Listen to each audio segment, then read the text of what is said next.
A man is currently undergoing surgery in the hospital emergency room. He had many blood transfusions, and his blood pressure was constantly dropping. One of the doctors told them to go get the blood for the transfusion, but the patient's heart rate was lower than normal. The patient's heart stopped completely as they attempted CPR. Outside the emergency room, the patient's mother pleaded with the doctors to save her son.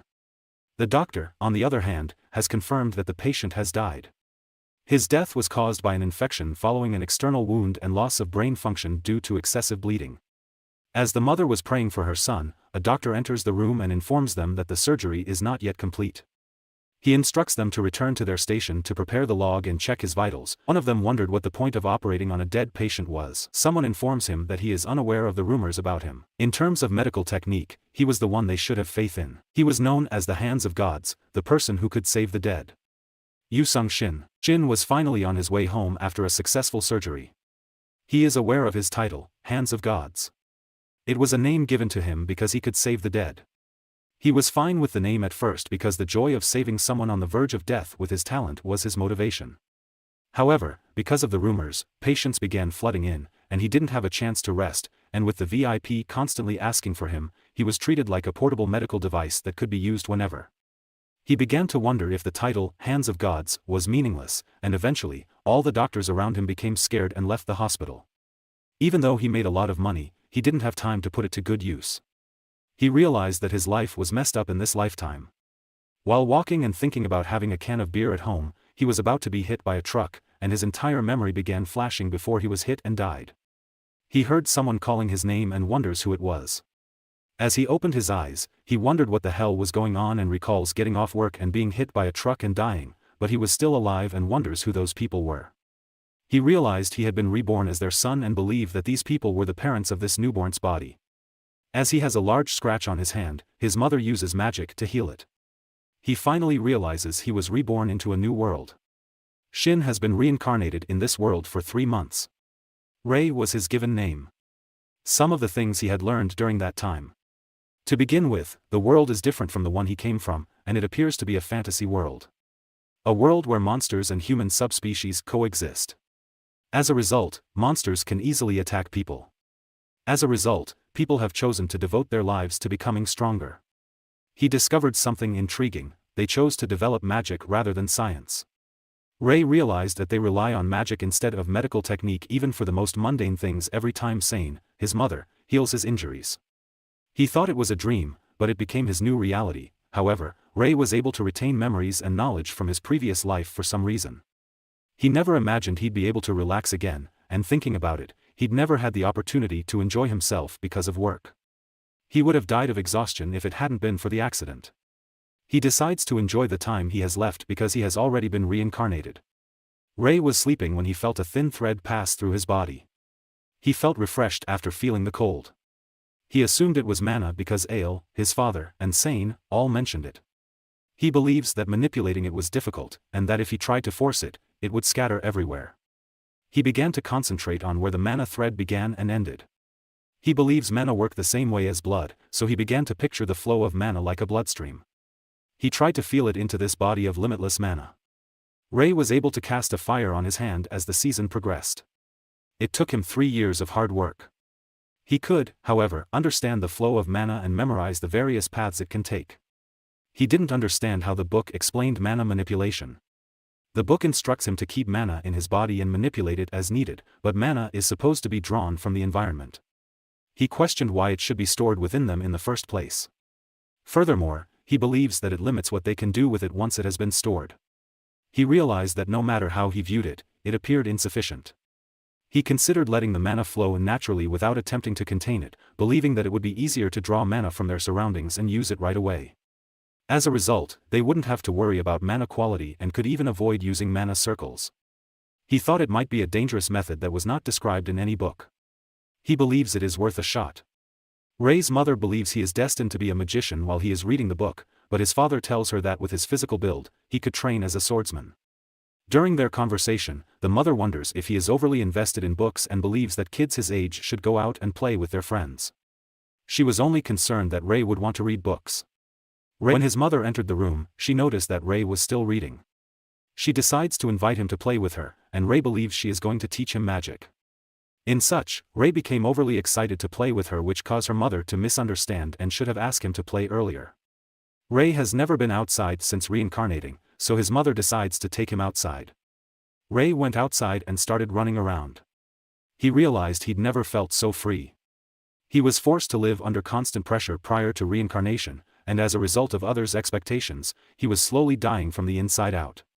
He felt relieved that he had been reborn into this world.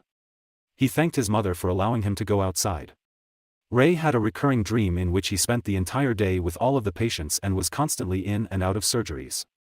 He eventually wakes up and vows to himself that he will not live like his previous life again. Ray asked his mother to teach him magic at home. She used her hand to cast the fire spell. His mother expected it to surprise him, but Ray had already used that magic several times. Ray asked his mother if there was another way for her to transform mana. He uses fire to demonstrate his point. By consuming mana, gathering mana to combust, and applying friction. Instead of transforming the mana 3 times, he wonders if doing it once is easier. His mother was taken aback by the advanced question and explained that it was not impossible. She tells him that it is theoretically possible if the 3 events are grouped together and then stabilize. Ray remembers what his mother said and tries to do it, which leads to him casting a spell that surprises his parents.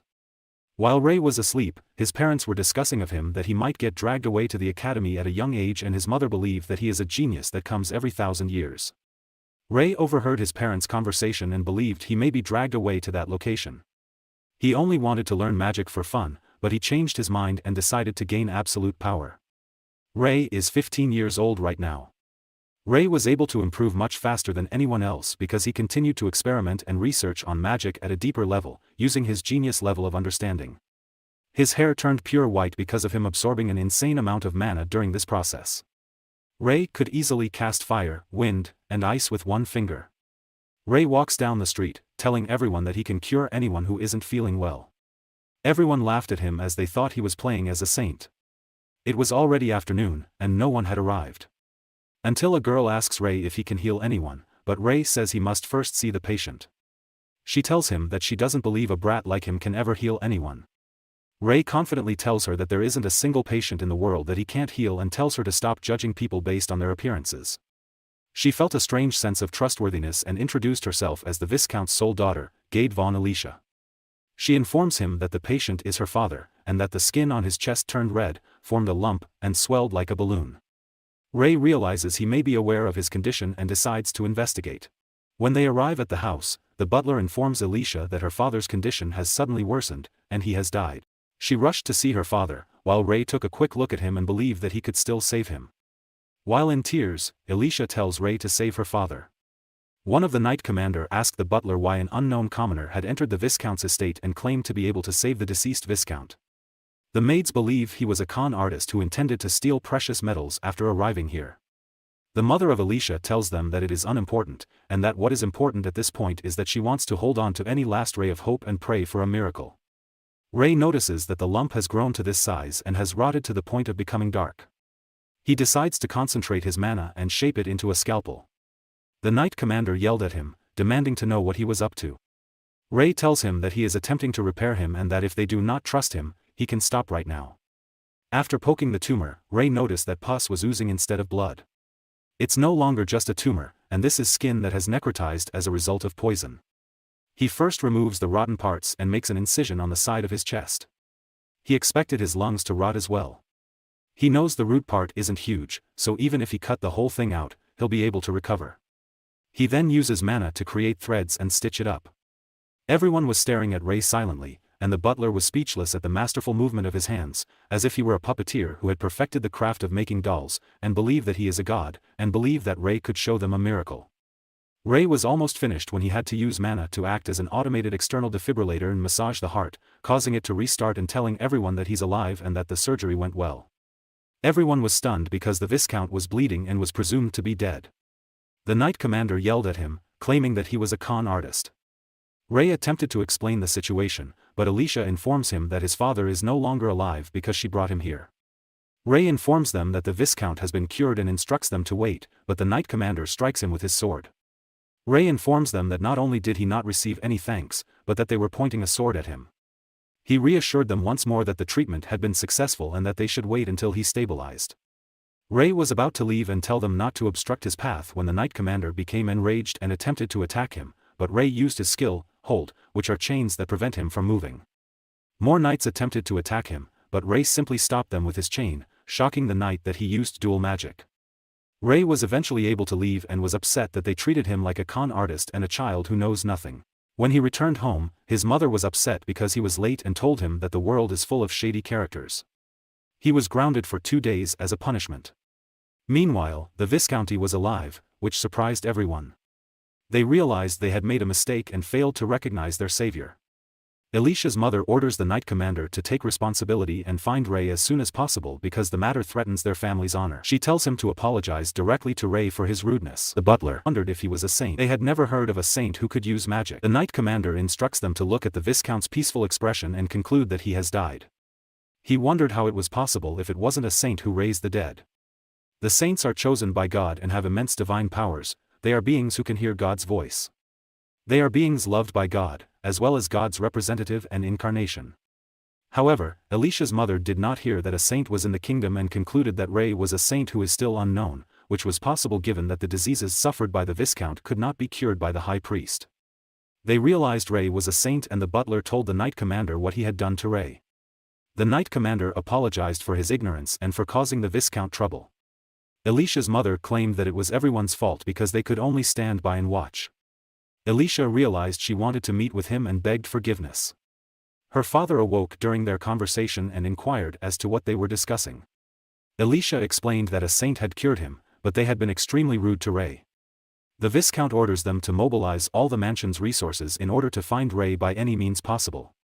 Ray is currently outside with his mother, learning how to cast the healing spell. She explained that heal is a spell that uses mana to boost the vitality of the target. She instructs him on how to cast the heal spell on a tree branch and discover a deer. It flees, but his mother orders him to pursue it. Ray questioned why he was putting so much effort into learning to heal. He wanted to make sure he could do everything he could to save as many lives as possible. People here fear him because they are uncertain about what happened in the past, rather than understanding his knowledge of modern medicine. Ray was able to capture the deer and unleash a large amount of mana, which alerted his mother, and the deer died after Ray healed its injured leg with healing magic. Ray realized it could be because of his mana vessels, and if he used the heal spell on a person, they would die, so he decides to avoid using it. His father wondered what the special occasion with the stake was, but it was Ray who caused the deer to die with healing magic. They started making fun of him, so he promised to never learn healing magic again. In the Holy Empire Gaia, the Lord requests that the Holy Empire's Pope find the new white-haired saint. It informs him that the new saint is 15 years old and is currently in the country of Cilia, and that he must be brought to the Holy Empire. While Ray was reading a book, Ale, his father told him that he should learn swordsmanship and that he should have multiple ways of protecting himself. Ray realized that, in comparison to his previous life, this was a place where he would have to risk his life for an apple. As a result, they began sparring. Ale thought he did well considering he was a first-timer while Ray realized that he was fortunate to have previously learned kendo. He felt that it would only be exchanging a few blows and decided to use sword aura. Ale was surprised as Ray swung his sword at him.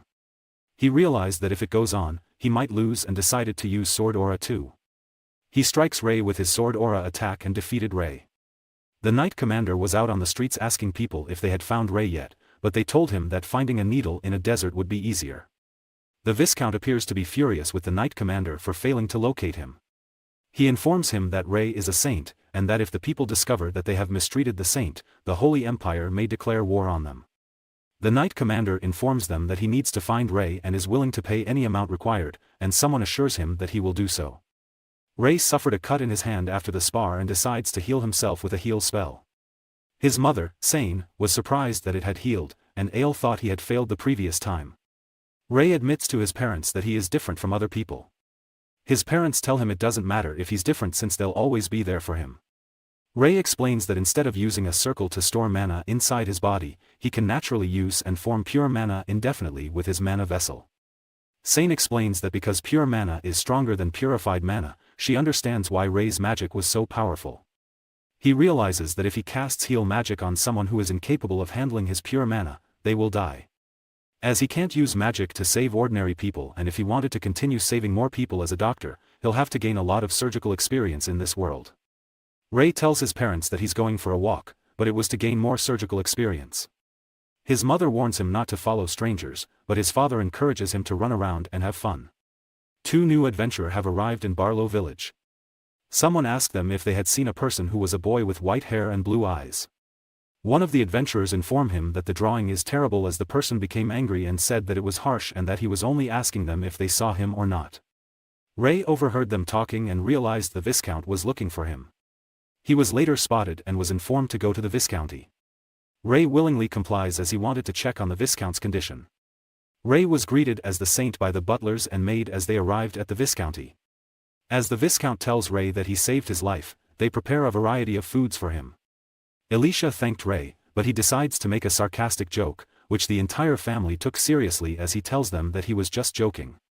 Ray asked the maid where the guy with him was, which she said that he had already left in a hurry. The guy was surprised that Ray was a saint and it would be a big scoop, and he had to inform the guild.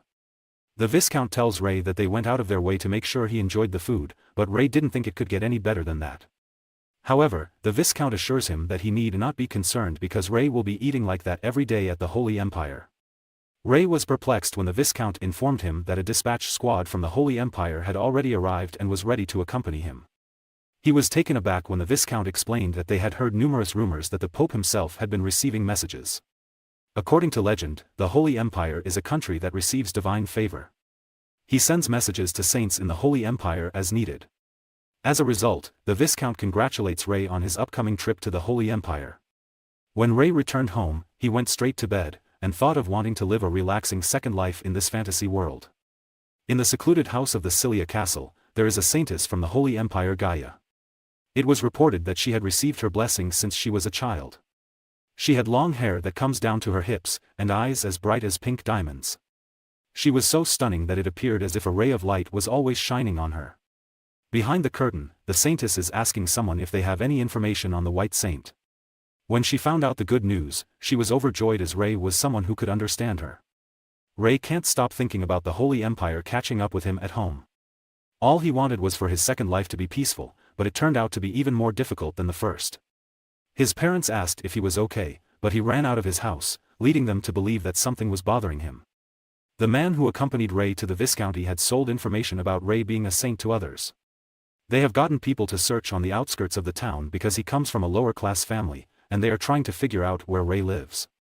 The guy asked if they had investigated that forest, but someone told them that they live inside the forest and that it could be a good hiding place for the saint. However, he informs him that if Ray tries to hide there, he will be killed. Ray decides to walk around the forest. Someone was approaching him as he sat down to clear his mind. He thought it was the Holy Empire, but he no longer feels its presence. A voice asked him what he was doing in the forest. Ray claimed he was only taking a break. It instructs him to leave because it is their territory. He said he just wanted to sit for a minute, but the voice persisted and wanted him to leave. Ray became irritated because of the Holy Empire and the fact that no one would leave him alone. He tells them that he wants to look at their faces before he leaves. Ray ignores the voices as if something was about to attack him, but he was able to block it and realized that it was an elf. She was surprised that Ray was able to block her attack and realized that he wasn't just any ordinary human. She tried to attack him again, but Ray used his magic and sent her flying. She thought that Ray could be from the greater race and decided to invite him to the village. She stated that they respect the strong and that it is the rule of the Grandel Forest Elves. Ray stated that he would only go to the village on the condition that she does not attack again. He asked for her name, which is Fia. Ray claimed that her name was Lovely, which she was shocked. When they arrived at the 11 village, everyone was surprised that Fia had brought a human back. While Fia was speaking with Seely, Ray began conversing with other elves. She tells her that she tried to chase him away but that nothing worked, and that Ray was stronger than she thought. Seely was surprised that her attacks didn't work, and Fia tried to figure out if he was of a greater race, but she didn't believe that was the case. Fia inquired of Seely about Lord Era's well-being. She informs her that she has yet to awaken. Seely informs Fia that the elder was searching for her. Ray stated that the elves would be wary of outsiders like him, but this does not appear to be the case. He believes Fia was a well-liked member of the community. Fia tells the elder that Ray has been brought to be her assistant. Ray tells her that he never mentioned being an assistant or anything else. Fia informs him that there are numerous advantages to becoming one. They could come and go as they pleased, and they would be recognized as an elf's friend. The elder summoned Fia because she needed to tell her something while keeping it hidden from the others. Rei is told to give them some space. Rei realizes that his life is full of ups and downs, whether he is a saint of the Holy Empire or an elf's assistant. In the Holy Kingdom, it appears that they have yet to find Rei, as they are being chastised by the saintess for being inept. They tell her to stay put because they will find him. She gives them one more chance to find him, but unlike the Lord, she warns them that she is losing patience and hopes they keep their word. The elder informs Fia that Lord Era is dying because of mana. She stated that her breathing had improved. That means she's either been cured or is on the verge of dying, given her inability to wake up. Fia exited the house with sadness as Rei questioned if the person in that house was sick. When she asks if Rei hears everything, he says he didn't mean to eavesdrop. Fia asked if he was concerned even though he was a human and that they were elves, implying that they are different species. He tells her that they are different, but that doesn't mean he can't be concerned about someone else. He stated that it was up to him who he chose to be concerned about, regardless of whether the person was of a different species. Fia noticed Rei in a beautiful light and became agitated when he was about to ask her a question. He asked if he could try to heal her and told her that he wants to heal everyone who is sick, whether they are of a different species or not. She inquired as to whether he could do so. He tells her that it's not a safe bet, but he's the only one who can help that elf. He embeds mana in his hand, stabs his leg, and uses heal to prove it to Fia. The elves could feel the mana while Rei tells Fia that if anyone can help that elf, it's probably him. She asked the elder for permission to allow Rei to heal Lord Era, but she refused because it would be disrespectful to Lord Era. She was the object of the people's admiration, and even if it was done with good intentions and methods unknown to them, the elder couldn't let it happen to Lord Era. Fia hoped they'd get a chance, but it didn't work out. Rei tells her that the situation may resolve itself and asks if he can return to the village. She informs him that he is permitted to return to the village and has already received approval from the other elves. Rei decides to leave because he has something he needs to do. In which, he decided to enter Era's house without anyone knowing and telling himself that he can't leave a patient without trying everything. He was seduced by her beauty for a split second, but he kept his head straight and did not lose his cool in front of a patient. He began checking on her and discovered that her pulse and breathing are both normal. He attempted to look inside her body with mana, but there was nothing wrong with her body. He wonders if she was nearing the end of her life. Rei was frustrated that he couldn't help this patient and told himself that he should have learned more about the world's illnesses. He could smell something from her body while he was thinking. It was due to pressure ulcers. He wondered why they had never checked her body for so long. He obtained the water and used the heal spell on it because directly using healing magic could be dangerous. He casts the clean spell on his hand and immerses it in water. He recalls the elder's words about using unproven methods against Era, but he tells himself that they don't have the right to say anything to him because they did nothing to save her and left her in this condition. He began touching the infected part of her body while his hand was drenched in water that was casted with a healing spell. As the sun began to set, he realized that this was the best he could do until he figured out what was wrong, so he decided to look again the next day. It is said in the Holy Kingdom that the dispatch squad has been dispatched and that they will hear from them soon and that it is only a matter of time. However, the saintess no longer believes their words and decides to take matters into her own hands. Rei went to Era's house. Her condition appears to have improved significantly, and she should be fully recovered within the next week. After some time had passed, Rei secretly entered her house and took care of her. He cleansed Era's body with clean water before stretching her tense muscles. In the time he had left, he studied the books in her library to learn more. He got no response when he tried to talk to her. Despite this, he continued to talk to her about everything, including what he saw on the way to her house, what happened with Fia, and even the smallest of his thoughts that came to mind. A month had passed in an instant. Rei noticed Era's breathing becoming rougher and shallower as he entered her home. He tells her that she can't die and that she needs to wake up now. He questioned as to the scale of the problem, noting that there were no external injuries, that the poisoning was not lethal, and that her vital organs were functioning normally. He knew there was a way to heal her in one shot, but he was unsure if she could withstand his mana. He was perplexed as to why he had studied medicine so diligently to save people, but in such a critical situation, his only option was to gamble like this. He tries to tell himself that he must try everything and use the healing magic. The mana was so powerful that the elves on the outside could feel and remember it. Rei tells Era that he believes in her and tells her to hang in there while he performs the healing magic. While Rei was using healing magic, she was levitating. The mana was so powerful that many elves gathered outside of Era's home, and Fia realized it was Rei who had not given up on Era. She enters the house and notices Rei healing Era while she is levitating. It shaped into a cocoon, and the mana exploded, knocking Fia and Rei out, and Rei was unconscious, but he felt he was in the water, and he could hear someone's voice beautifully. Rei awakens from an unconsciousness and calls out Era's name, to which someone responds, saying that she is right here. She went to hug him and heard everything he said from the start. She was grateful that he was the only person who cared for her until the end. She asked him what his name was, and he said Rei, which she thought was a lovely name. Rei asked if she should go out since she was awake and that the elves are worried about her. Era informs her that, aside from checking in on her every now and then over the last 20 years, there hasn't been a single elf who has looked after her. Rei inquired as to when she regained consciousness.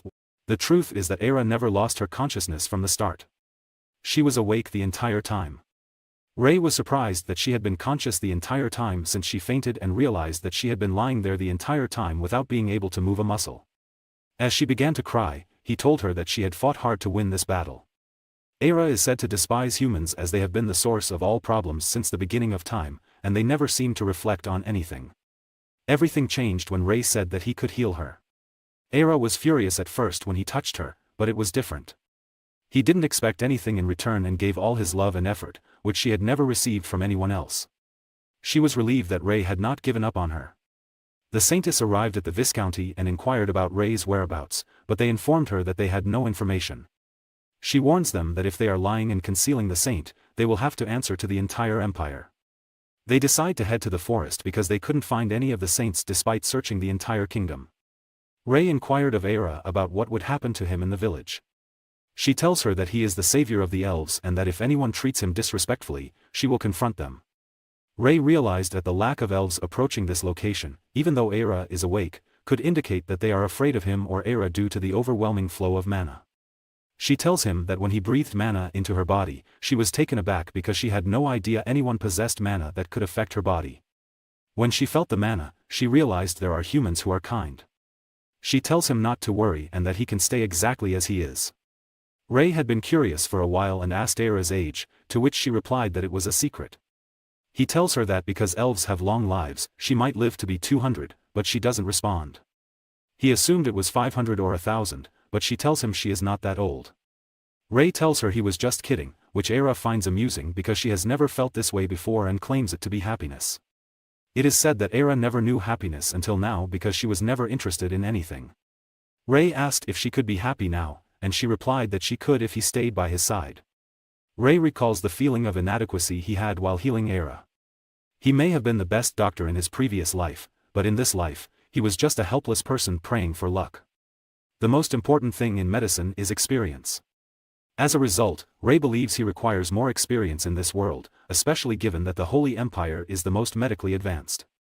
Because they are also looking for him, becoming a saint and gaining all the Holy Empire's knowledge and experience is his only option. He lamented the fact that he wouldn't be able to spend much time with Era. It was getting rowdy outside, and the elves were questioning the elders about why they had hidden the fact that Era had nearly died, and they wondered what would happen if humans attacked them or if they were threatened in some way. The elder apologizes to everyone and blames herself. Era decides to meet with the other elves and orders them to stop. She informs them that none of them have ever come to see her and dare to question the elder. One of the elves commented that if they had been informed, they would have come to see them and questioned why she had ordered the elder to keep the information from them. Era became enraged and expended tremendous mana, causing the elven to faint. She tells them that they are ungrateful fools who have no idea what she has done for them all. She tells them that if they truly believe it was all her fault, she will leave the village. As she leaves, the entire elven race begs forgiveness. Era questioned how the authority of the High Elf stopped this low. Rei inquired as to where she would go if she left this place. She tells her about a place she's always wanted to visit, and how it's been 20 years since they've gone without care, and how it's become such a shambles. During their conversation, the elves begged Era to come out and give them one more chance. Rei tells her that she said it in anger, but Era really intended to leave. Rei tells her that, even though they have greatly wronged her, they desperately need her. She is aware of this, as well as the fact that they required her assistance. Era asked Rei if he was okay with staying here. Rei thanked Era for her consideration, but he declined because he is going to the Holy Empire. He tells her that he is a saint and that there was a prophecy about him. She was surprised and perplexed that he uses mana but not divine powers. Rei tells her because he wasn't baptized, as Era knew that her illness made her unable to use mana and only left her consciousness intact and unable to do anything, which felt like a curse, but Rei was able to use heal to cure her, which is merely a one-circle base healing magic. Rei thus surpasses all basic magical concepts, and he is a saint without divine powers on top of that. Era believes he will go down in history as the most fascinating saint. She realized she was feeling pathetic about whether she should stay or leave the village and decides to stay. The elves realized they had been too careless and had taken their protection for granted. They all apologized profusely for their actions and told her not to be angry with them anymore. In such, Era withdrew her statement about leaving the village and understood why they were angry with the elder, but she tells them that the elder did not mean any harm. If she knew she could die, she would be afraid that the news would reach the humans and put them in danger, but Era pointed out that it was also their fault for not putting forth the effort to discover the truth for themselves. Era believes it is only fair that she shows mercy to the elder because the elves were at fault, and if the elder hadn't been here, there would have been no elf capable of supervising the village. Everyone finally understood Era when she told them she was no longer angry and decided to host a banquet to thank their savior.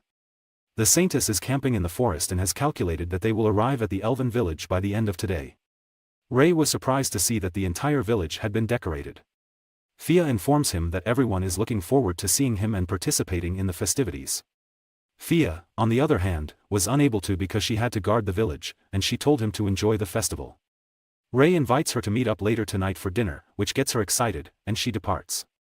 Rei went to the festival, and many elves approached him. He goes to see Era. He asked her why she didn't go outside, as she tells her a story about a long time ago when an elf and a high elf had a little incident. High elves are born into their position and are innately more powerful than regular elves. As a result, high elves, regardless of their age, are showered with the admiration of other elves.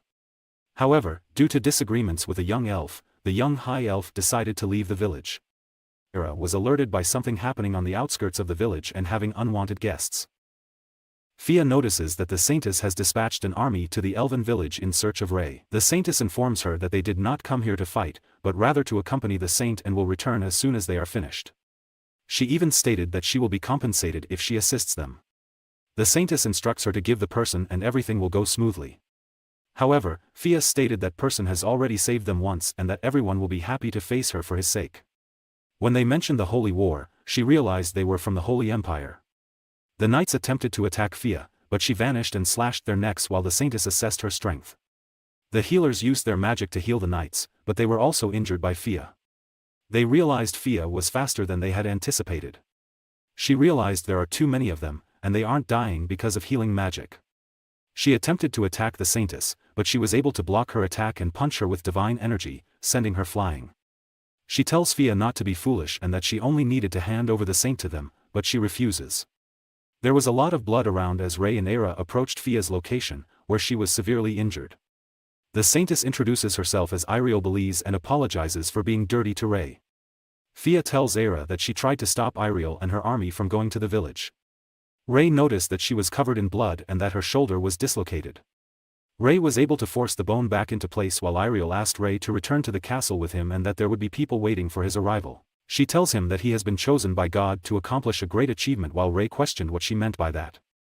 Iriel explained that the point of being chosen by God is for people to perform miracles. Rei asks if she believes what she has done is justified because of her grand goal. Iriel told him that she asked politely, but it was Fia who refused as she tried her best to take care of things peacefully.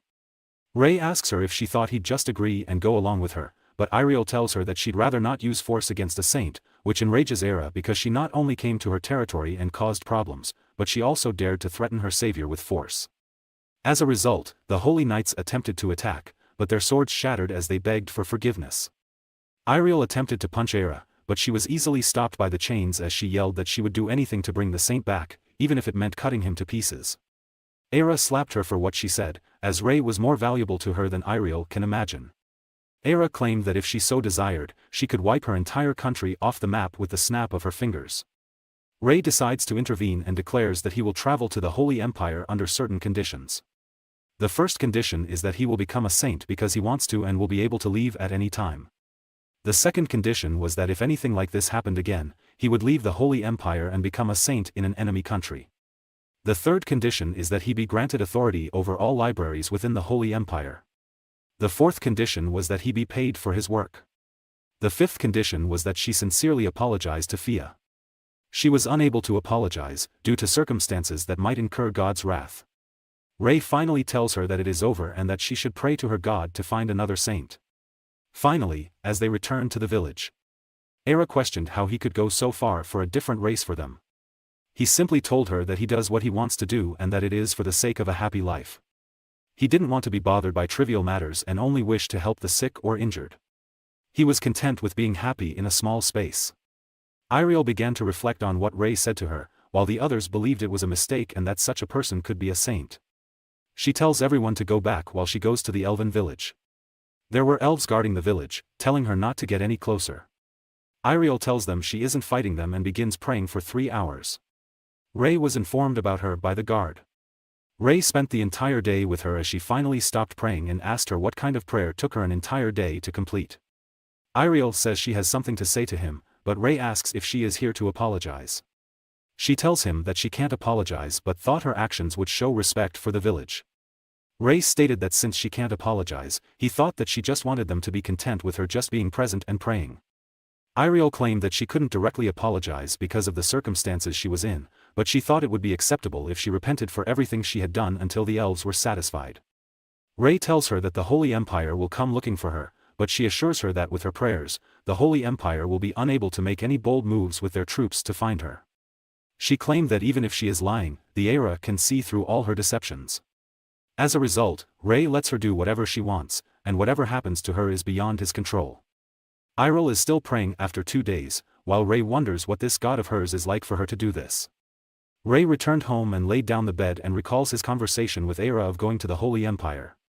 She was glad that he is putting them first and helping them, but she tells him that it is important for him to take the chance of going to the Holy Empire to study medicine, and it was something Rei vowed to do to ensure that there isn't an illness that he can't fix himself.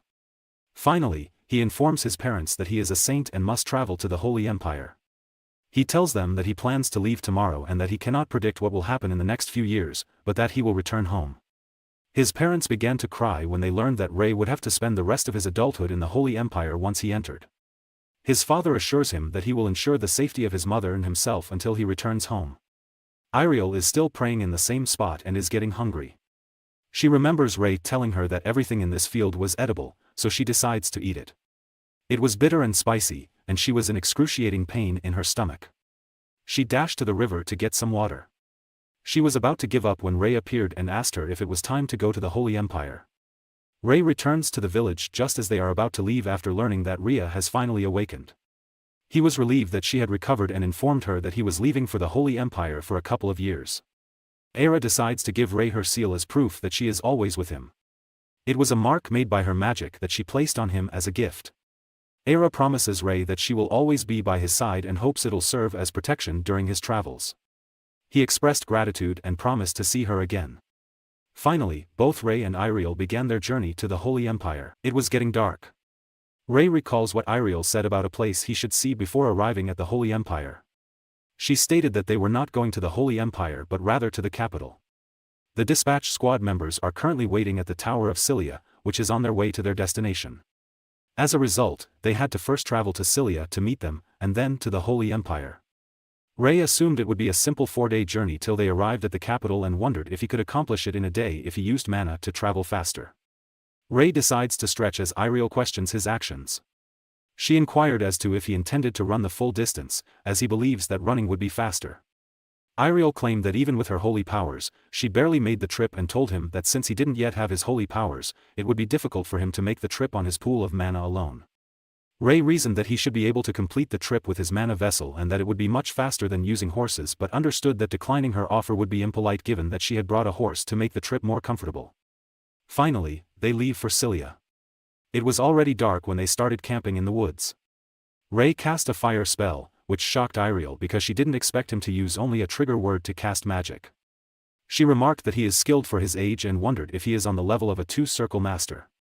As Rei cast the water magic, he stated that it was nothing special. He decides to put some of the ingredients in the bowl as Iriel shouts that he can't. Rei declared it delightful, while Iriel questioned how such a fiery and bitter thing could be delicious. Ray questioned whether she had eaten the leaves raw and emphasized that she should only eat the plant's roots. Although the leaves contain more nutrients, most people discard them because they are too bitter and hot. Ariel wonders why Ray didn't tell her about it. Ray apologized and offered her a bowl to try. When she tasted it, she marveled about how tasty it was. Ray asked why she was eating so quickly and wondered if they didn't feed their people in the Holy Empire and commented that Ariel was stranger than he expected. They've made it to Cilia. Ray believed the market was massive and that it was to be expected from the royal road. Ariel informed him that they had arrived at the castle and that the dispatch squad should be there as well. Ray was nervous because it was his first time here and he hoped nothing bad would happen. The guard greeted Ariel and inquired about the individual at the back. Ray identified himself as Saint Ray. The members of the dispatch squad greeted Ariel's return. She stated that she had fulfilled her mission within the Cilia Kingdom and explained that they would be departing from the Cilia Kingdom for the Holy Empire the next day. She instructs them to notify the Empire officials that they will be returning with the saint. They acknowledged her request and told her that they would notify the Holy Empire and prepare for their departure. Ariel told Ray that he could go ahead and rest as she showed him where he would be staying for the day. He thought the room was superior to most five-star hotels he had visited. Ray inquired if they were going to the Holy Empire first thing in the morning. Ariel said she'd see him in the morning the next day. Ray suspected she was planning something else. He realized he would finally be seeing the Holy Empire tomorrow and wondered what it was like. It was morning. Ariel inquires if Ray is awake, as he stated that he is ready to leave now. She did, however, say that if he is ready to travel, he should go meet His Majesty. Ray inquires as to what she just said and who they are meeting. Ariel explained that they were meeting the Cilia's king. He assumed that if that was her plan, she could have told him ahead of time, and it would have been good if she had mentioned it yesterday. However, Ariel emphasized that there was no need to be anxious about anything and that they were merely coming to say their goodbyes and give him a report before leaving. He realized it was even more odd that Ariel was being polite to him and that she had him. In the presence of Diagard, the king of Cilia. Ray remains motionless while Ariel bows her head.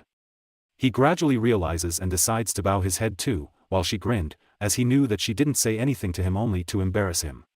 Diagard instructs them to elevate their heads. He mentioned that he had heard they were returning to the Holy Empire today. Ariel stated that he was correct and that it was all due to him that they were able to return to the Holy Empire. However, Diagard said that he accomplished very little and that the Holy Empires protected them on their voyage.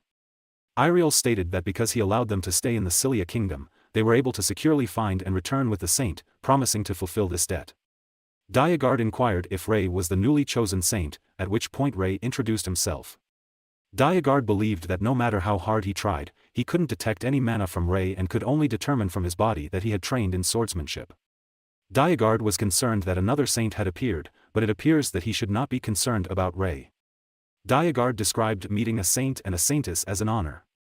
Ray pondered if it was time to go, while Diagard mentioned Ariel repaying the favor. She inquires whether he requires assistance with anything. He added that his cousin, the daughter of the Archduke of Silos, was unwell.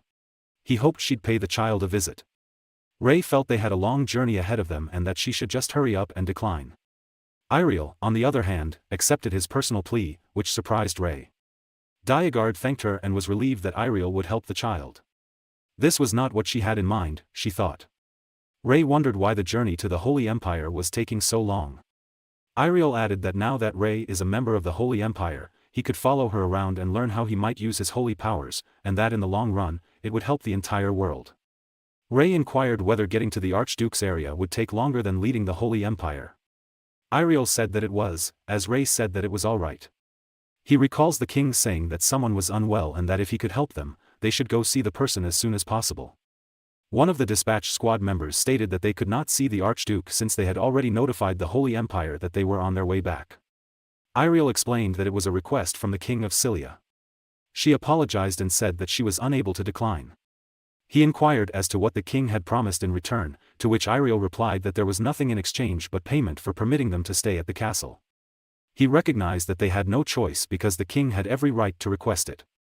He assures Ariel that he will contact the Holy Kingdom and informs them that she will be late returning to the kingdom. Ariel expressed gratitude for his understanding. They decide to leave straight away to save time. Ray had seen how individuals react to medicine. After everything he has done for them, his first patient makes such a big fuss. He is curious about the reaction of his second patient in this world. The group agreed to take a break. Everyone was referring to Rei as the new saint and claimed that he was more attractive than the rumors suggested. The female dispatchers inquired whether it was okay to sit next to Rei since they were intrigued about what he was doing. Rei said he didn't mind and told them to sit anywhere they wanted while their faces turned red. He was perplexed as to why the children were so full of energy. He overheard a bunch of people conversing about him. They wonder if it was worth it to follow Rei when he was young. One of the members remarked that Rei was just a youngster who does whatever he wants and even demands conditions from the Holy Empire. They also brought up how Aira slapped Iriel. Rei wonders if they think it's okay to gossip behind people's backs. They believed Rei was only a saint's figurehead. Iriel asked them to repeat what they had just said about a saint's figurehead, but she was unsure if she had heard it correctly. She told them to resume their chat, but they remained silent. Iriel stated that she assumed what she had heard was accurate, that this was their opinion, and that she was free to do anything she wanted. One of them added that they thought it would be vital to remind everyone of everything Iriel had done. She, on the other hand, questions whether she directed him to complain to everyone or if she ever asked him to do it for her. The senior priest indicated that the youthful members had made a mistake and that they still had a lot to learn. He tells Iriel that they didn't mean any harm and that she should forgive them. However, Iriel questioned how an apology could be sufficient when they dare to speak behind a saint's back, calling them a young fool and even a figurehead who knows nothing. She added that saints are beings chosen by God and that criticizing the saints is the same as disrespecting God. Iriel advises them to consider for themselves if they believe that an apology will suffice to resolve the matter, and that if they fail to persuade her of their argument, she has no idea what will happen. One of them apologizes to Iriel for what she said about her. However, Iriel yelled at the person for apologizing to the wrong person and added that if she had decided to disrespect a saint, she should apologize correctly.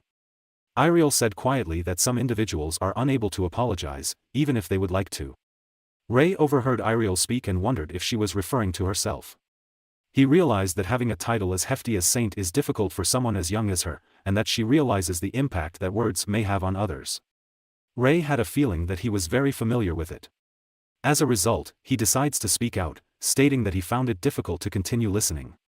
He understood that everyone thought of him as a child and the figurehead of a saint. The member tried to refute it, but Rei remarked that they weren't wrong when he considered it, because it appeared as if he would become a figurehead saint if he did nothing. He tells them that since he lacked holy powers, he could have done nothing if he arrived at the Holy Empire and indicated that even if he had been chosen by God, he would have been ideal to use as a figurehead. However, Iriel remarked that God had chosen Rei as a saint for a purpose. Rei, on the other hand, asserted that there would be people in the Holy Empire that would think of him as a figurehead. Rei wanted to look after the folks who gossiped behind his back and questioned their penalty. Iriel stated that the heretic inquisitor would seize them and, in the worst-case scenario, murder them. They begged forgiveness for their blunder and said they weren't thinking. Rei, on the other hand, indicated that he was certain that more people made fun of him than just them. He is aware that everyone believes he is young and lacks trust, power, abilities, opinions, and connections, which is why he is going to the Holy Empire, and that is to prove a point to everyone. He announces that everyone who has spoken behind his back will be sorry, and he will make sure that everyone who has disrespected him remembers this moment. As proof and commitment for that day, he opted not to punish those individuals. Rei informs everyone that he hopes they will regret their decision in the future. He stated that to fulfill his purpose, he would do everything in his power to restore glory to the Holy Empire and that it may take years, or it could take as long as it needed, but he would do everything he could to make them regret their decision today. All of them bowed to Rei in respect because of his remarks. Iriel mentioned how outstanding his speech was while recalling one of his sentences. A shooting star was visible in the night sky. Iriel mentioned that she hadn't had a chance to look at it in a long time and that it was lucky that they noticed it. Rei recalls that his name used to imply shooting star, but he has grown accustomed to the moniker Rei. He advises her to make a wish while the shooting star is visible, since it may come true. Iriel began to pray, and Rei wondered if a saintess could believe in stories. Iriel was reminded of the stories in the Empire about how if they saw a shooting star with someone, they would be able to happily die with them. However, Iriel indicated that she does not trust those stories, and Rei agreed. However, he wonders what a happy dying would be like. They've made it to Silo's territory. The priest inquired where they should go first. Iriel said that because they were in a hurry, they would have to meet with the Duke right away. Iriel and Rei were welcomed by the Duke of Silos. When he heard they were on their way, he couldn't help but wait.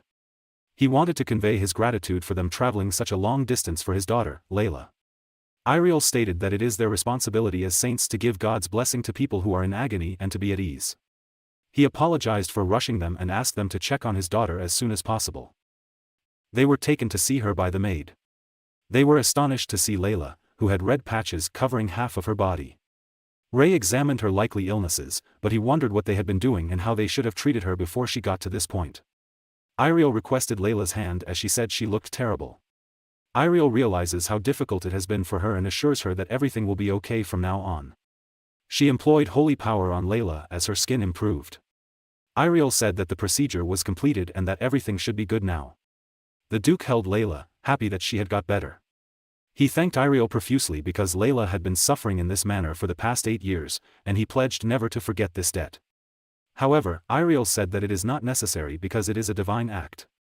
Ray could not believe that Iriel could simply heal them by touching her because it initially appeared to be a skin condition requiring long-term therapy. He wonders if medicine is truly meaningless in the world. The Duke had prepared a large amount of food and told them to eat as much as they wanted while Iriel thanked the Duke for the food.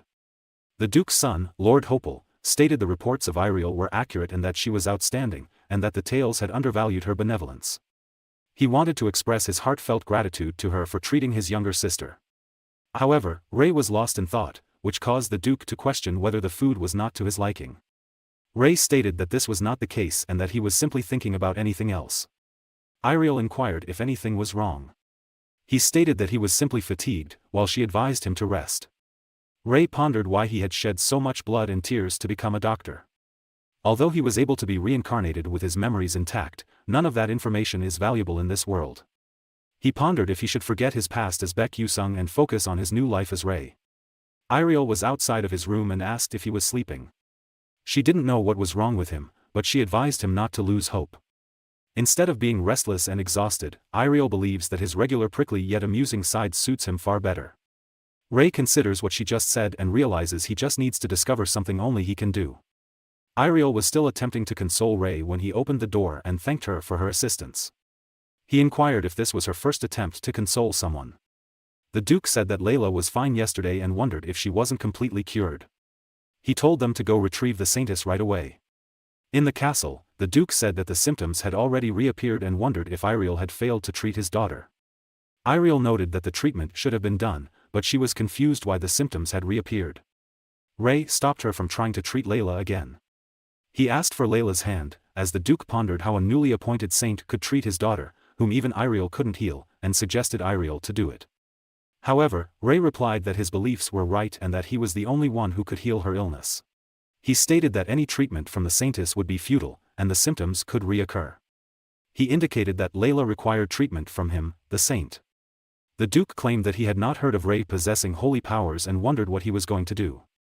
Ray stated that his treatment had nothing to do with divine powers and that he would use all the things he knew to cure Layla's illness. Layla stated that Ray was correct and that if they didn't believe him, there was nothing else they could do. As a result, the Duke agreed with her decision. He notifies the saint that he needs his daughter saved. Ray assured him that he would make every effort to heal her. He decided to investigate the reason for her skin issue the following day. The first was cleanliness. He tried checking everything, and by seeing that they wash the blankets, tablecloths, and garments once a day, they can rule out poor hygiene as the culprit. Given that the castle was shielded by a magical barrier, it's also doubtful that an outside parasite caused this. Ray did detect one issue that stemmed from her nutrition. All her daily meals had one thing in common: flour. Not only was bread the most consumed food in the world, but even meat dishes included flour-based sides or outer layers. Furthermore, her condition worsened after she ate. Her disease was gluten sensitivity dermatitis, which is also known as an allergy-induced skin condition. It's not difficult to treat, but the main problem was that there were no viable medicines in this world which lacked medical advancements. The only thing he could do was adjust her diet because it would be impossible to try to make medicine using plants that he was unfamiliar with, and it might take a long time. Ray instructed the maids to exclude everything he stated from her diet going forward. Ray arrived to see how Layla was doing. He noticed that it had gotten worse than before, and he knew it was due to her diet. He advises her to avoid any foods containing flour, such as bread, and to avoid scratching if her skin is irritated. Layla learned she couldn't eat her favorite food, bread, and wondered if Ray was telling the truth. She wonders if he will use magic to heal her, but Ray stated that what he has told her is a treatment, and that he will squeeze all the blisters once a day to keep them from spreading. He advised her to get some rest. However, Layla was doubtful if her health would improve if she didn't eat bread and pondered how that made sense. Iriel inquired about Layla's condition, to which Ray replied that it had worsened. Iriel recommended treating Layla again, but Ray indicated that the illness she treated had returned, and that if they tried the treatment again, it would most likely return. She didn't expect that modifying her diet would cure her sickness. Iriel stated that she sincerely believes in him, but the Duke does not. She also stated that they will not be able to stay here for long. Ray understood she wasn't wrong, but Iriel added that even if he stares at her with such pouty eyes, she can't change their situation. However, it wasn't important whether Ray could treat Layla, what was essential was that this would influence how he would treat his patients in the future. He stated that he will ensure that she is completely cured in 1 week. And the day after that, Ray informs Layla that she is nowhere near the amount she was intending to consume. Layla, on the other hand, refused to drink, wondering how drinking water would help when it isn't even holy water, and why she needed to drink so much water. Ray mentioned that water is beneficial for an allergic response. He stated that when a foreign material enters our systems, the immune system produces histamine. Although it is created as a response to defend the body from foreign substances entering the body, for persons with allergies, the chemical is produced in excess and may have negative effects. When this happens, drinking adequate water allows the body's cells to function correctly and reduces the impacts of allergic reactions. As a result, treating her disease in this manner is the greatest option. Layla questions Ray's saintliness and dismisses him as a good-looking maniac. For days passed after restricting her flour consumption, and Ray continued to force her to drink water, which she hated. However, Layla chose to trust him because she didn't have any other option, and as a result, her condition improved at an astonishing rate. Ray stated that he had pledged to assist her in healing. Layla couldn't believe she felt better after drinking enough water and avoiding bread. He did, however, emphasize the importance of remaining cautious and consistent with the treatment. Ray was concerned that the people in this world would respond differently than those in his world, but it appears that he no longer needs to be concerned. It's now just a matter of time before Layla recovers completely. At least, that's what Ray thought. They ran into an issue on day 6. Layla began to feel withdrawal symptoms as flour is a necessity in today's life. While she may have tried to avoid it, her withdrawal symptoms were unavoidable. However, if Layla eats flour before the treatment is finished, all his efforts up to this point will be for naught. Ray needed something to aid her with her symptoms to divert her. Ray decided to create game components. He inquired of Iriel on her thoughts on the white piece. She interpreted it as a holy castle, and that it also resembles a crown. Ray tells her to follow him as he speeds away, and Iriel wonders how could he abandon her like that. Ray requested assistance from Duke Hopel. He wanted to demonstrate how he could assist Lady Layla with her withdrawal symptoms. Layla inquires if he was referring to the item in his hand. Ray stated that it is a game called chess. He added that the rules of the game are simple, and that all they must do is capture the opposing king by moving their pieces. He stated that he is holding the king, and that because the king is dignified and minimizes all undesirable motions, it can only move one space. The queen, on the other hand, is not the same as the king. If it is not captured, it is free to move as much as it wishes. Similarly, Ray noted that each of these pieces has its own set of rules. Duke Hopel thought the game was intriguing. He believed it had a sophisticated system that would be useful in genuine military training as well. Layla claimed that their father would enjoy the game as well. After Ray had explained everything, he urged Layla to try playing against Iriel. As a result, they began the game. Ray thought it was great that Layla was interested in the game, and that if she continued to enjoy it, it would help divert her from her withdrawal symptoms. Iriel said, "Check," and asserted that this is the power of the Holy Empire Gaia. She remarked that even if Layla fled, there was nowhere for her to hide. In the end, she admitted defeat while Iriel said it was a lot of fun. Hopel made the decision to request a match with Iriel. She inquired as to whether he was out to avenge his sister. Iriel stated that she welcomes all challengers and granted him the first move, saying that all would kneel before the power of the Holy Empire anyway. Ray realized it was better than he had anticipated. Hopel said check as Iriel said he was formidable. He stated that his dukedom would not be easily lost and instructed her to proceed with the next move. He wanted to demonstrate to her the worth of his dukedom. Ray cautioned them not to become too excited. Until that moment, he thought it would be a nice way to divert Layla from her withdrawal symptoms. But then something unexpected happened. Hopel instantly displayed the game to Duke Silos. He told his father that it had a sophisticated system and was the ideal game for assessing a military commander's strategic talents. Hopel couldn't believe Ray had designed a perfect game and believed he was a God-chosen child. The Duke thought it would be great if they could utilize it correctly. Things began to get strange after the Duke became interested in chess. Ray is perplexed as to why the servants are playing chess and the butlers are making pieces. He later learned that everyone is playing chess.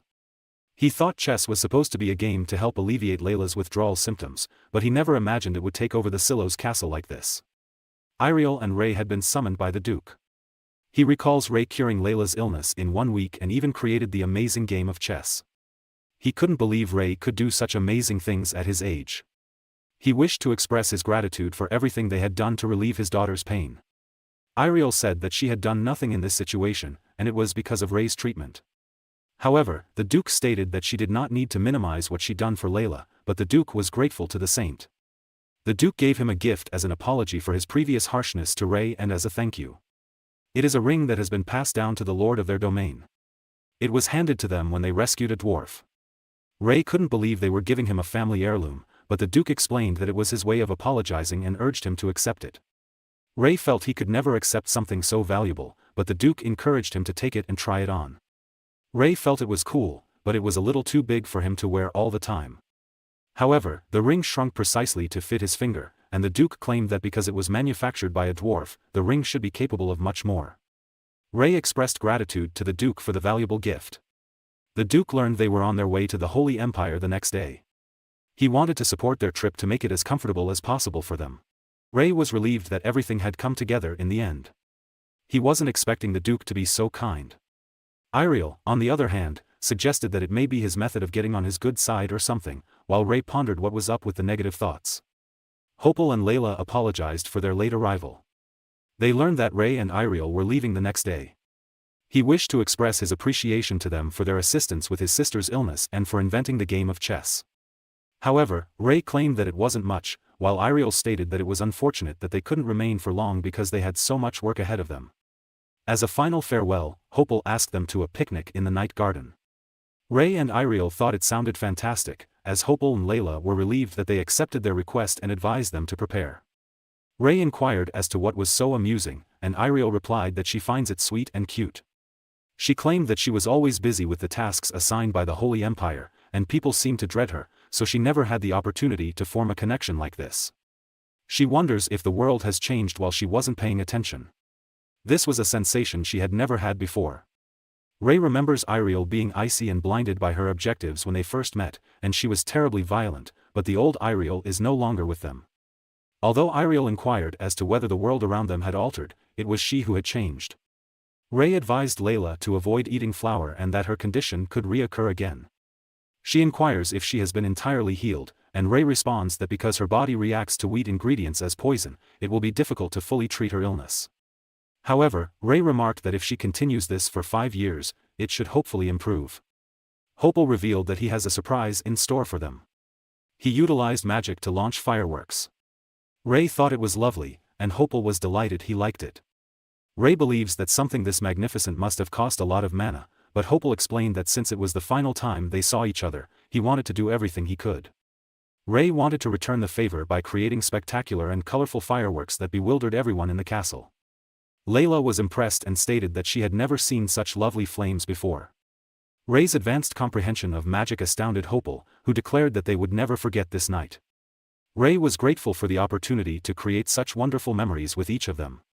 Due to the ease of magic, he resisted his own ambition, but in the end, he was able to confirm that his medicine works.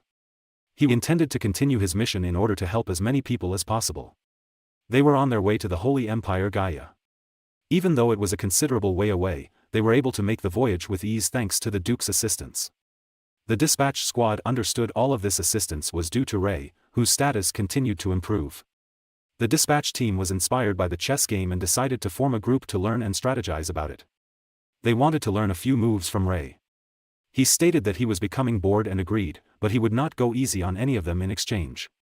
Because the dispatch team was unaware that Ray had previously attended international chess competitions, everyone lost to him within 7 turns, some as quickly as 4, and Ray was able to go unbeaten and leave a mark on everyone.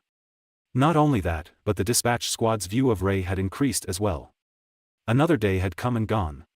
Ray pondered why they don't seem to be making any progress and if it was because of that road. Iriel stated if they go past the area, it should improve because the Holy Empire isn't far away. However, something was going on outside, as a swarm of ogres appeared. Ray felt they should assist them because several creatures had emerged. However, Iriel stated that the knights should be able to easily handle them and that if they tried anything, the knights would have to change their stance to defend them, which would cause dispute among the ranks and further problems. She advises him to put his faith in the Holy Empire knights.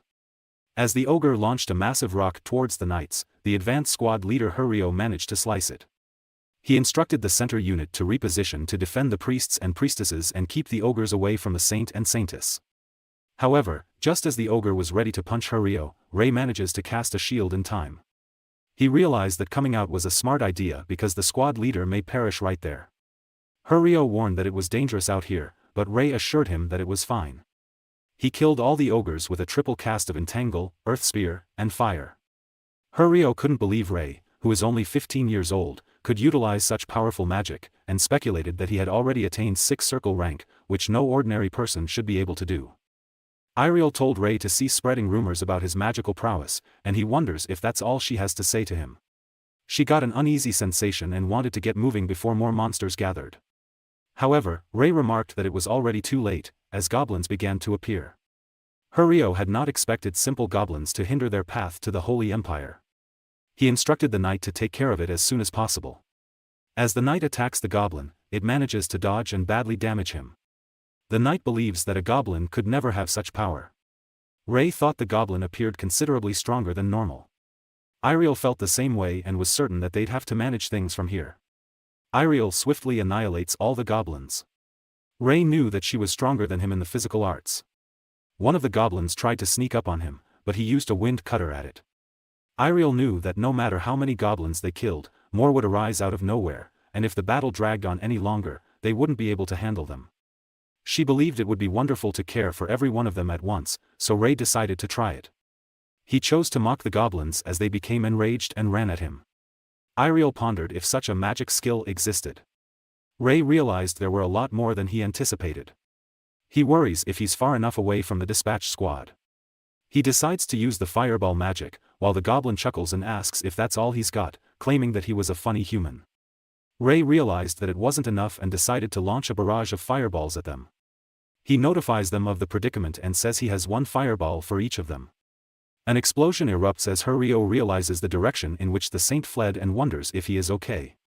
Ray warned them not to hang around doing nothing because they still had a long way to go and needed to get out of the forest. Ray wonders if the creatures are typically as powerful as the ones they battled today. However, Iriel noted that they weren't normally that strong, which is why the dispatch team was flustered and had difficulty dealing with them. However, Iriel is concerned about Ray's mana.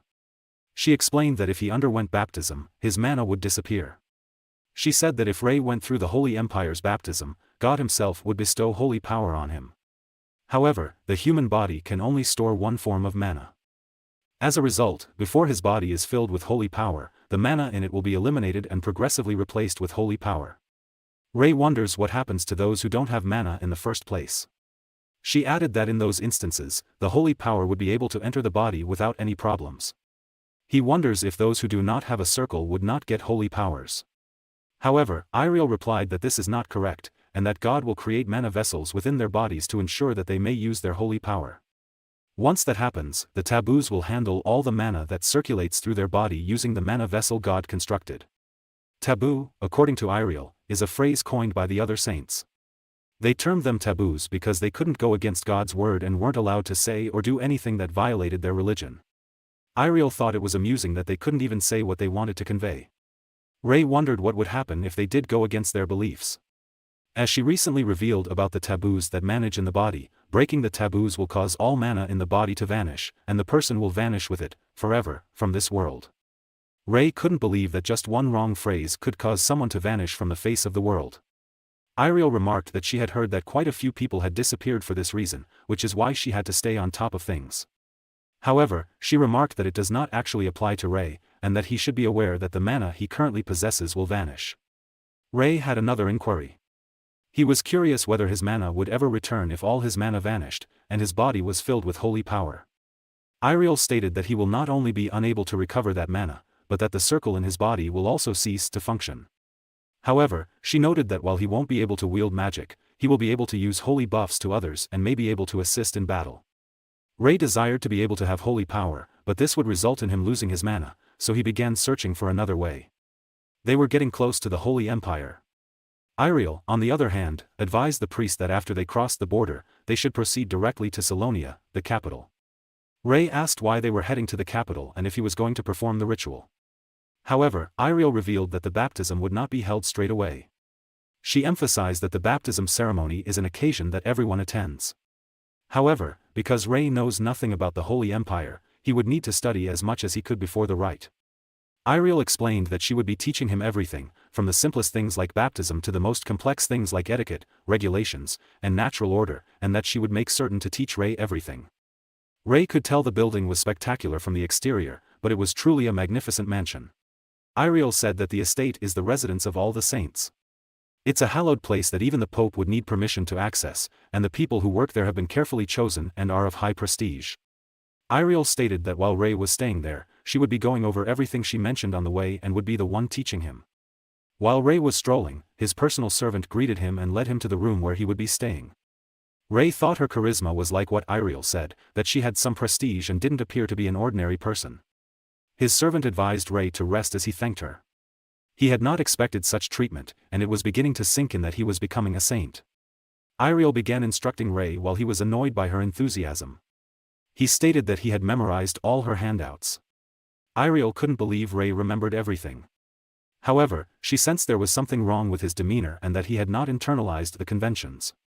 Iriel questioned how much he had practiced as they were ready to eat. She realized Rei was doing well, but she advised him to conceal his mouth when speaking if he has food in it because the fussy nobility will criticize everything he does. Rei urged her to go take a break, but Iriel replied that she was now dealing with an essential task and wanted to stay with him. However, Rei's personal servant advises Iriel that having a saintess and saint on the same estate would draw too much attention and spread rumors about them.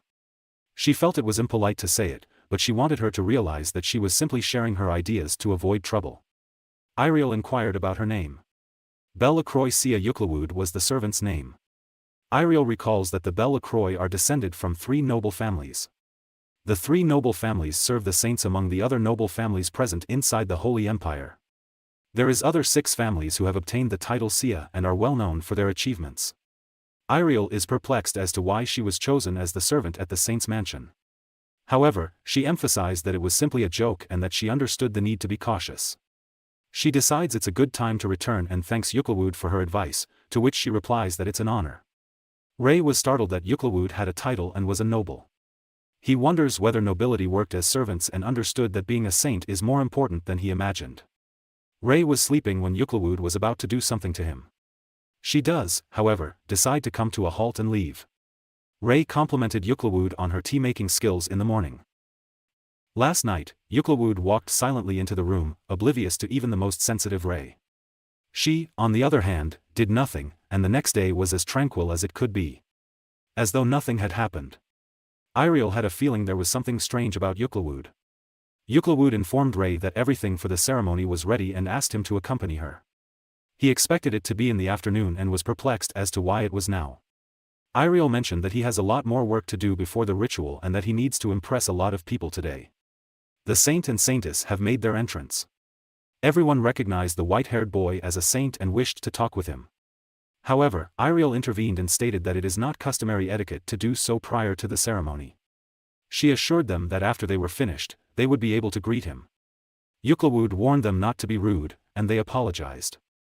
She asked Rei to say a few words as he prepares to become a saint. Iriel and Yuklawood advised him to say whatever he pleased because the people would interpret it whatever they saw fit. Iriel wished Rei luck while he smiled at her. Rei couldn't believe how many people were there.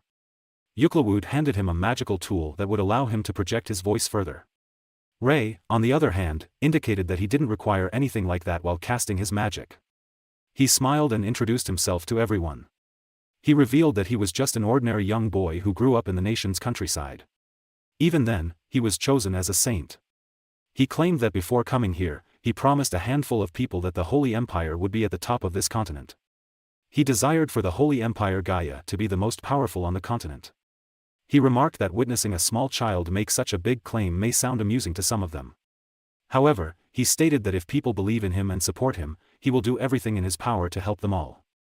Everyone pondered if it was a meteor and remarked that only a big magician could employ 9-circle magic before chanting for Rei. Yuklawud instructs Rei to lie down within the circle. She added that once he feels spiritually prepared, he may request a meeting with God. The truth is that he didn't know what to say and started calling out for God. Rei, on the other hand, realized that he had fallen asleep and that the so-called God had never appeared. He wonders where Yuklawud is and realizes she has been in the same posture the entire time. She inquired as to if God had returned his calls, and Rei said that his voice did not depart from his memory. Yuklawud claimed he was outstanding since Iriel took the entire day and proclaimed Rei to be a saint. However, he stated that he did nothing and pondered if he should tell her the truth. Someone in the shadows is discussing the new saint and is trying to adjust their plans. They stated that with the Holy Empire as their adversary, they needed to make careful decisions and wait for the perfect time. However, when the time comes, they must ensure that the Holy Empire is destroyed necessary. Marquis Harold was discussing the new saint with his eldest son, Birith. Harold explained that this was their last chance because they had missed their chance with the rough saintness, and if they could acquire the favor of the new saint. Birith believed that they would be able to increase their family's dominance over the Holy Empire. Harold instructs his son to honor the saint regardless of age and to avoid getting on his bad side. Birith felt there was no reason for his father to be concerned after hearing Rei was only a country bumpkin and wondering how he should play with him. At the banquet, Birith shares his thoughts about the saint being a commoner. However, Count Grain's family, Grain, maintained that Rei was fortunate to be chosen and had advanced through the ranks as a result. Birith considers whether they should take advantage of the opportunity to teach Rei some basic etiquette. However, he noticed that Guy was present and recalls that that person had never attended a single banquet before and wonders why he had decided to come to this one. The Trey Duchy's Zeke had arrived. Birith voiced his surprise that a Trey family member would be present. However, Zeke stated that he had not come here to see his face. Lady Sereth, from the house of Marquis Krelian, inquired as to who he was looking for. Zeke is wondering if the saint has arrived. Sereth realized he hadn't met the saint either. Birith stated the saint would arrive soon and that they should all wait for him. Zeke, on the other hand, just left, as someone assumed he must have something vital to attend to for him to leave so quickly. Rei couldn't believe how comfortable his suit felt. Yuklawud revealed that she estimated his measurements the day he came and forwarded them to the tailor. As a result, the suit was designed to fit him exactly.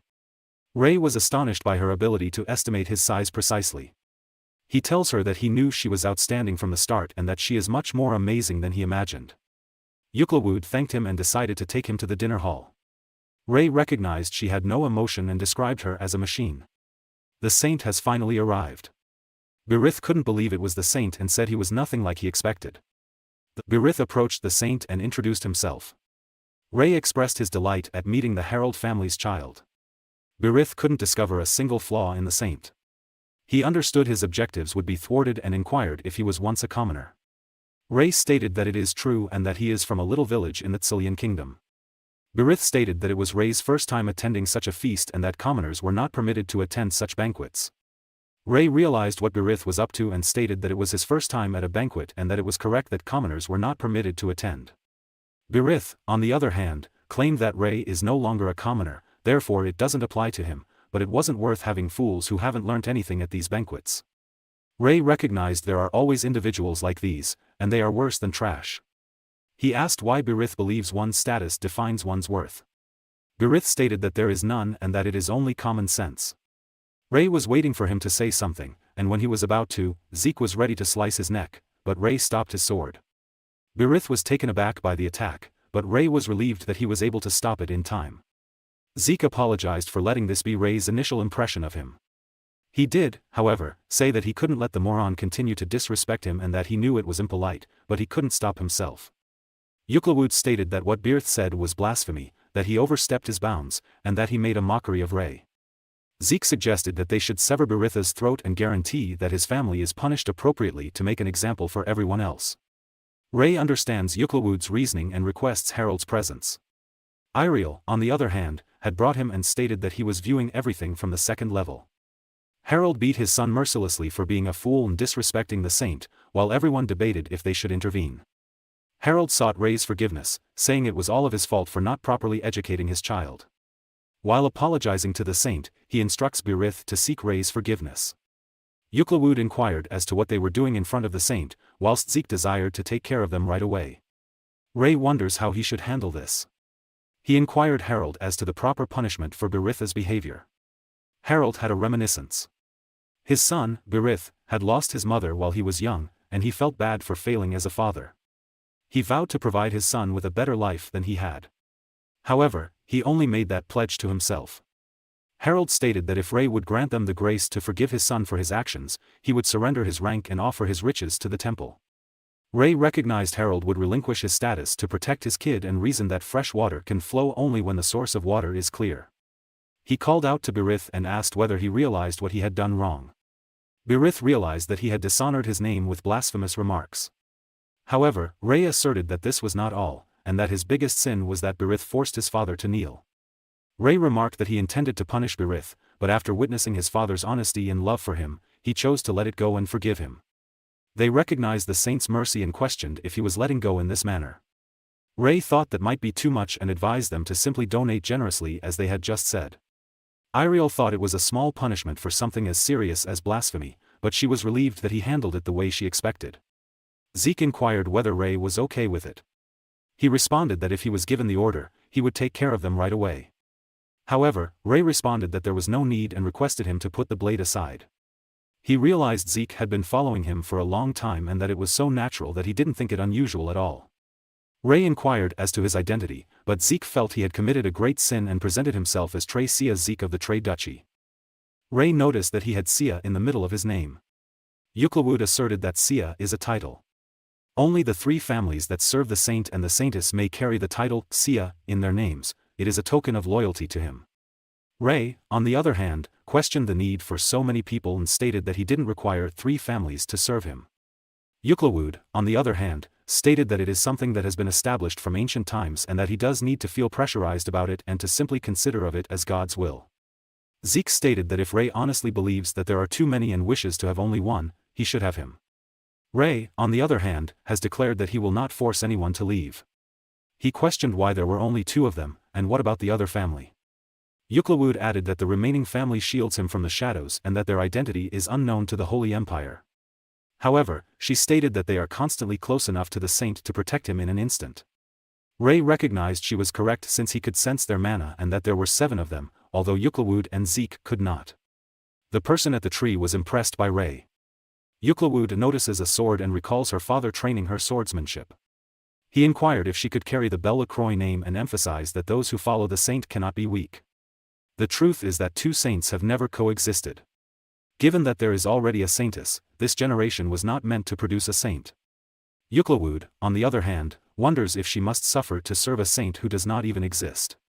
She used to question the meaning of her existence hundreds of times per day. However, a new saint was chosen a few years later, as if God was responding to her question. Ray called Euclid and inquired as to why Iriel was guiding the way to the next stage of the ceremony.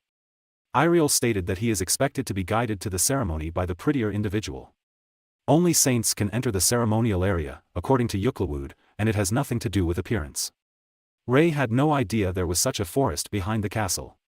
Iriel claimed that they were almost there when he noticed the holy knights defending the place and wondered if there was a need. Ray was taken aback when Iriel told him that this was the entrance and that he needed to climb all the way to the top. She informs him that he must not utilize mana at all during this stage of the ceremony to demonstrate reverence for God. Ray tells Iriel to wait and asks for a brief break. However, she informs him that they have only just begun and that he must increase his stamina. Ray claimed that he spent all day yesterday traveling the Holy Kingdom and that if he could use mana, those stairs would be nothing. Iriel told him he couldn't and that he shouldn't use mana at the spot or during the rite. She informs him that he must now make the trip on his own and follow the stairs to get there. Iriel warns him once more not to utilize mana and that she will see him when he is done. Ray realized he had arrived at the top and that it had taken him so long to get there. He recognized there was a house and that he needed to spend a week in it. He remembers what Iriel told him about respecting God, but he is unsure what he should do. He recalls that she didn't do anything for the entire week and realized that it was almost like a vacation. Ray decides to attempt to get as much rest as he can since he is certain that the week will fly by. However, Ray had no idea about the challenges that awaited him, or the harsh realities that he was about to endure throughout his stay here. He nibbled into an apple, but he was tired of them. He thought it was cruel, and he made a point of avoiding using mana and doing everything by hand, but he wasn't sure what he was expected to do. Ray recalls them stating it will be finished in a week, but he hadn't heard from anyone in a month and wanted to know what was going on. He wonders whether they think he came here to learn how to survive in the wild and said to hell with being saint. Something happened to him as he pondered whether they were finally responding to him because he became angry. He eventually gains holy power, but it vanishes while he contemplates what to do. Until it returns as he realizes it could be a prank, but it abruptly leaves, and he continues to receive it. He wonders if God is playing a joke on him. After a month of hard work, he still lacked holy power. He recognized it was pointless if the holy power simply left his body. It was becoming more bothersome as he could feel the surrounding air better due to the holy power, and he had never been so dissatisfied in his life. Iriel calls out to Ray, who was moved because she was the first person he had seen in a month. However, Iriel wonders what went wrong. Ray stated that he couldn't utilize holy power, but she advised him to use mana now that the ritual was done. He inquired as to what had happened to her clothes, to which she said that she had sensed a powerful holy power and had come here quickly. Ray cleaned her clothes with the clean spell. He realized he could still use mana, which relieved Iriel. He stated that he could use the mana in the air, but he was perplexed as to why he couldn't use holy power. However, Iriel noted that while it is unfortunate that he cannot employ holy power, he is still a god-chosen magician. Iriel noticed that the air around Ray is pleasant and that he smells good as well. She described it as a warm aroma that makes others want to be close to him. Ray recognized that he needed to keep his distance until he could control his divine strength. Ray was congratulated by Yuklawud and Zeke for successfully finishing the ritual. They claimed that they arrived as soon as they heard about him and wanted to assist him in carrying his possessions. He wonders why Zeke is following him and why it feels so strange. It was late at night. It had no end, but it should suffice for the time being. Ray promised himself when he became a saint that he would make the Holy Empire the greatest.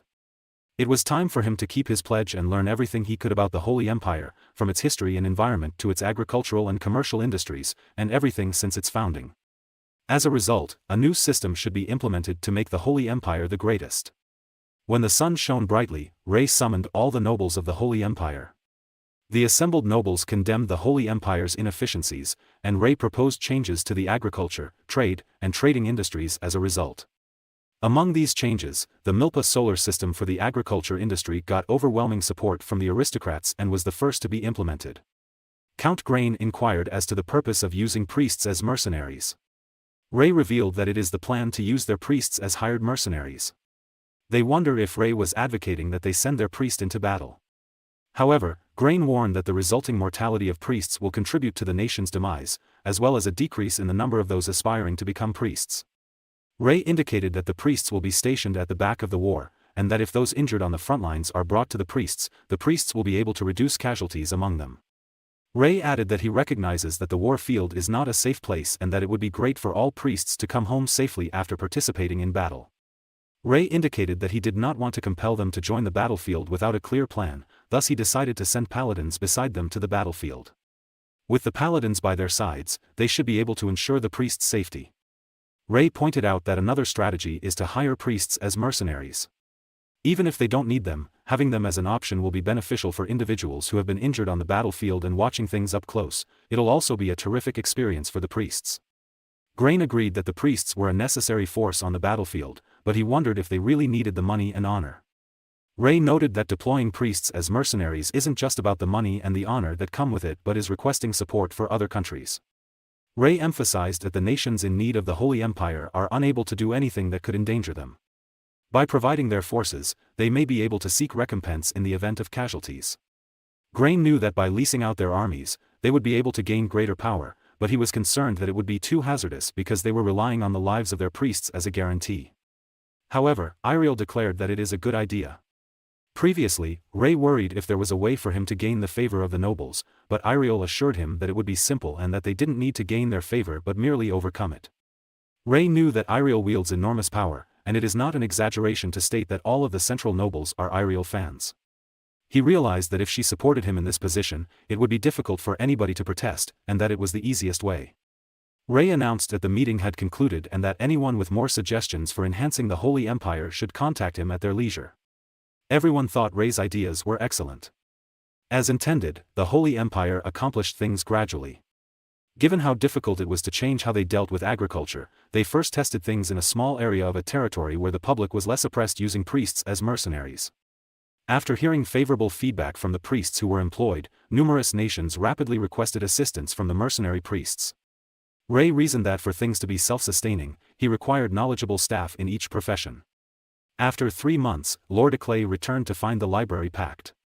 Her acquaintance revealed that the saint had been going to the library for a few days. Eclay wondered if they'd fallen for his face. She approached Ray, who was perplexed as to who she was.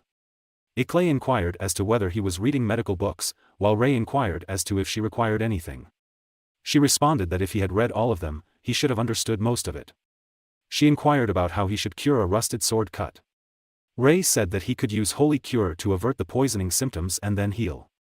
She stated it was correct, but she asked Ray whether he agreed, and he answered no. She inquired as to what he planned to do to treat the patient. Ray explained that he cut around the poisoned skin. He remarked that while people believe that being cut by a rusted sword is the same as being poisoned, they cannot be certain. Ray claimed that they are not poisoned if they are cut by a rusted blade, but rather the wound and the cells surrounding the area become infected. In such cases, it is impossible to fully recover with only Holy Cure and heal, hence it is preferable to cut around the damaged region and then heal that area. However, she inquired as to the nature of the cells he had indicated, and Ray realized that he had forgotten that the word cell did not exist in the world. Eclay thought it wasn't wrong, but it was the best way. If they can cure the patient, the method doesn't matter as much.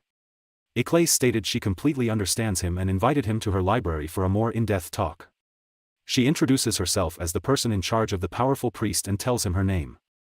Ray wondered whether she was Eclay, the chief priest. She tells Ray that if he has any medical questions, he should consult her. Ray is likewise curious as to why she is studying medicine. She expressed hope that it might aid in the healing of her eye. He inquired if it was something she was born with, while Eclay expected him to be astonished after seeing it and stated that it had been like that since birth.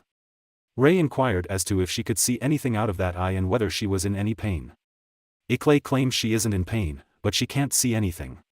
Ray proceeds to examine her eye more closely and discovers that it has cataracts. She was curious as to what it was. While he admitted that he was unsure, he questioned if she could see at night. Eclay stated that in the evening she could see a little better. Ray was certain it was cataracts and described what it was to her. He decides to draw a human eye, claiming that the lens focuses light and allows them to see stuff clearly.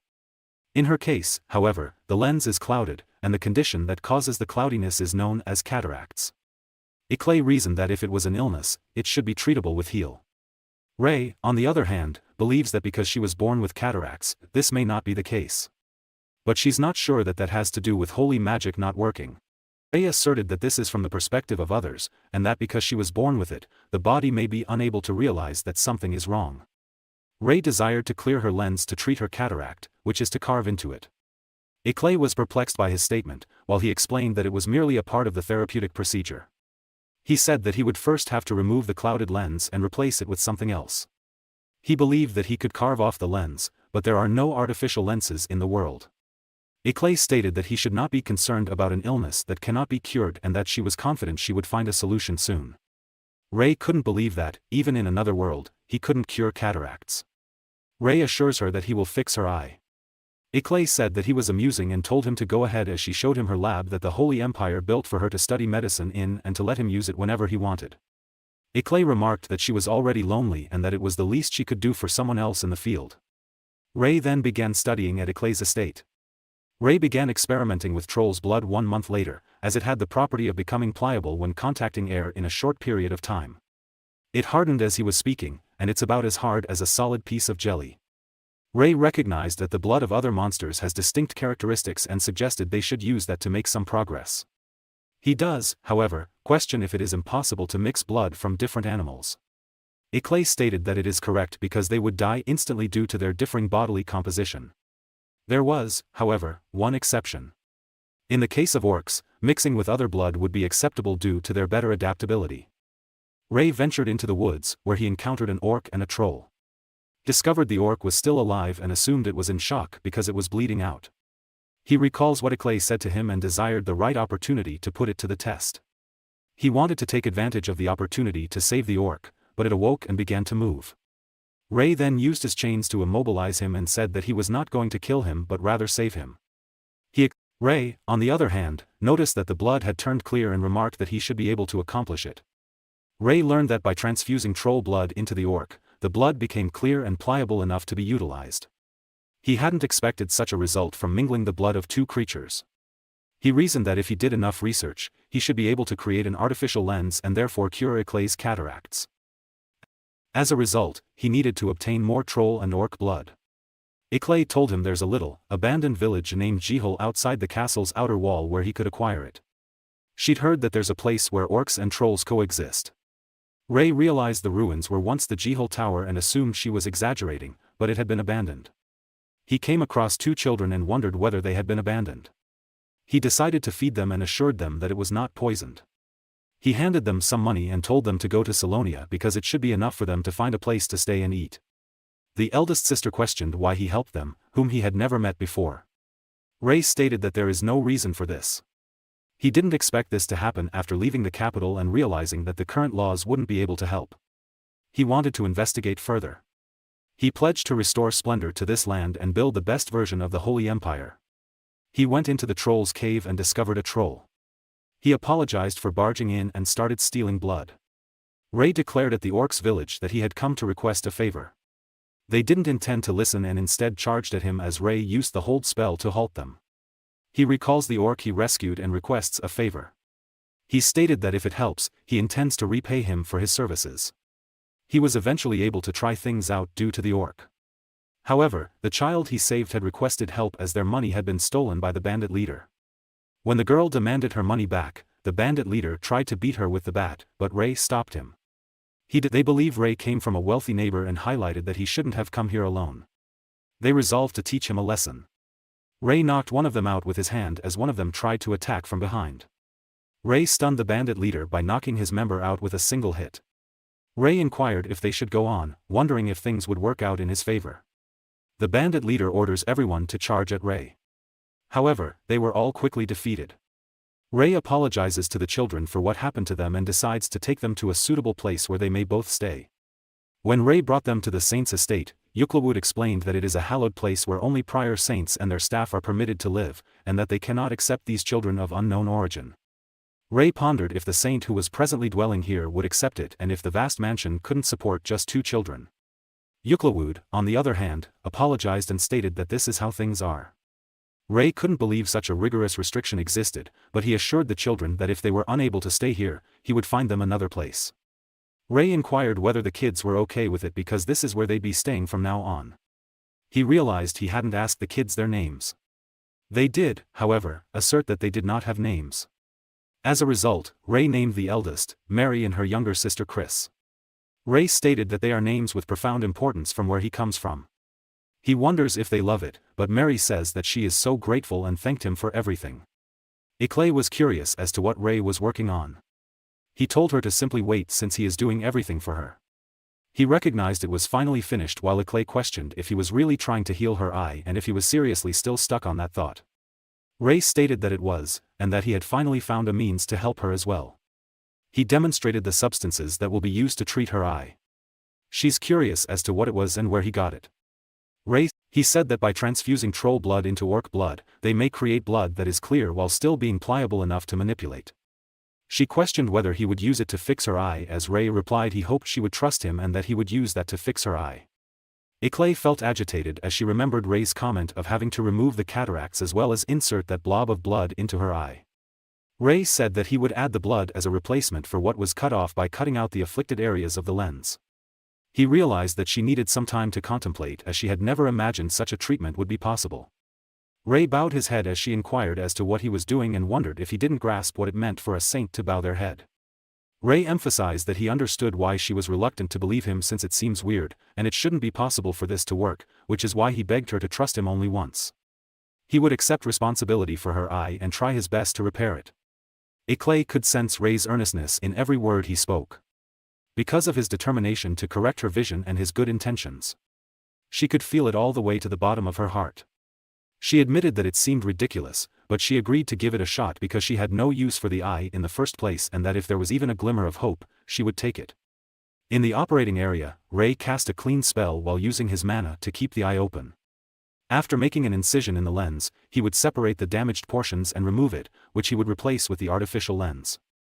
It was difficult to be precise because there was no contemporary equipment to assist him, but he had to do everything by hand.